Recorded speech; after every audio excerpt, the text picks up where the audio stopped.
Get ready, 10 seconds, 5 seconds, start. Sir, I rise to support the demands for grants of the Ministry of External Affairs and their report submitted to this House.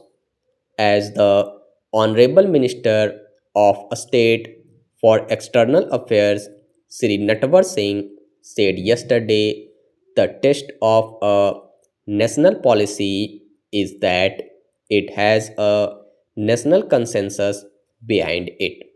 Even when there was a change of government and a new government came into being after the Congress Party's defeat in 1997, the nation stuck to the same policy with regard to foreign affairs.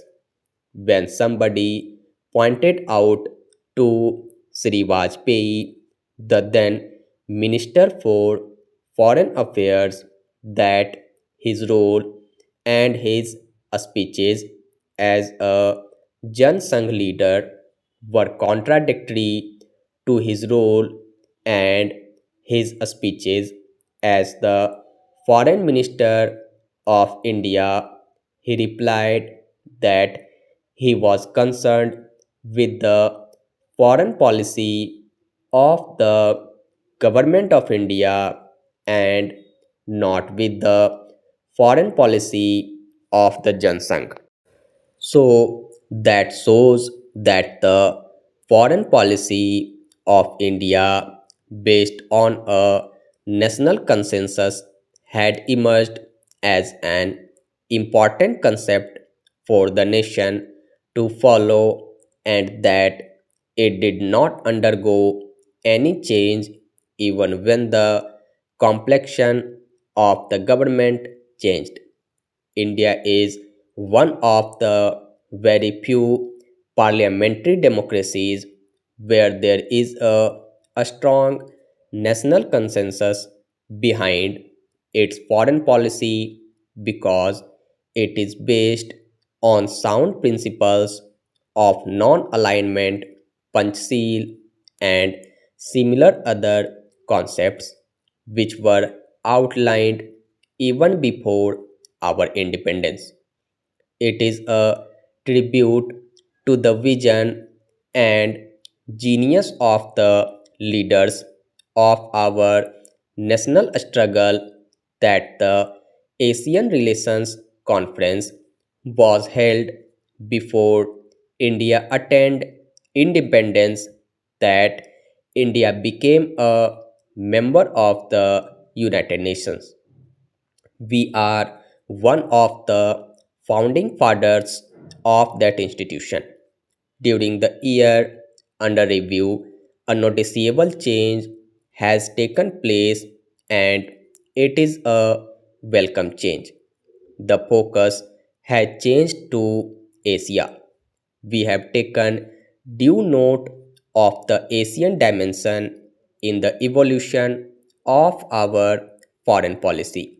Prime Minister Rajiv Gandhi's stopover in Tokyo during his visit to Canada to participate in the Commonwealth Heads of Governments Conference was the first sign of this, and the recent visit of the Prime Minister to Japan has strengthened the impression that we are not for getting the ASEAN dimension in our foreign policy formulations. The commemorative Asian Foreign Relations Conference held last year, and the talks between our government and the foreign minister of Japan were also significant developments in this connection. What I want to emphasize is that one of the historical distortions that came into our foreign policy in the initial stages was that we were being exposed to the Western influences for a pretty long time. We were more oriented towards the West, and as a result, the cultural linkages between the Asian countries, China, Japan, Indonesia, and Southeast Asia, were not explored and exploited to the extent to which they should have been from the very beginning. So, even in the United Nations, Japanese is regarded as a hard language. But we should provide for and we should have some sort of a scope for greater and more frequent cultural exchanges between Asian countries on the one hand and India on the other. At this moment, we are more oriented towards the West in our literature, in our culture. But basically, our roots are with countries in Asia, with Japan, with Sri Lanka, with China, with Indonesia. So, setting up of the departments for Japanese and Chinese studies in Delhi University was a step in the right direction. I would plead with the Minister of State for External Affairs that this movement is to bring Asia into focus in our universities, in our diplomatic relations, in our adventures, is given a greater push, and we are able to take into account the developments in Asia more vigorously and more seriously that has been the case hitherto. As regards China, I am of the opinion that the efforts of the government of India to normalize her relations should be hailed by that country because we are bound to traditions of cultural affinity. And now the times are changing.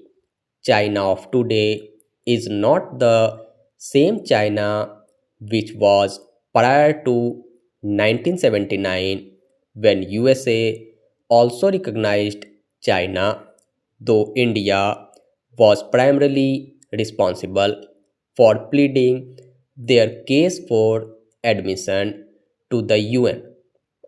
China is undergoing vast changes, and there are talks now of Sino Soviet summit, though there are some defects also, but this shows that the winds of change are blowing. China has also put three conditions for such a summit. One of the conditions is almost fulfilled, that is, withdrawal of the Soviet troops from Afghanistan. The second was the reduction in the presence of Soviet armies on the border with China, and the third is the withdrawal of Vietnam forces from Cambodia. In this connection, I would suggest the Honorable Minister for External Affairs that the Indian initiative for solving the Cambodian problem is also taken up with renewed vigor because once this problem is sorted out, we will have lesser tension in Asia.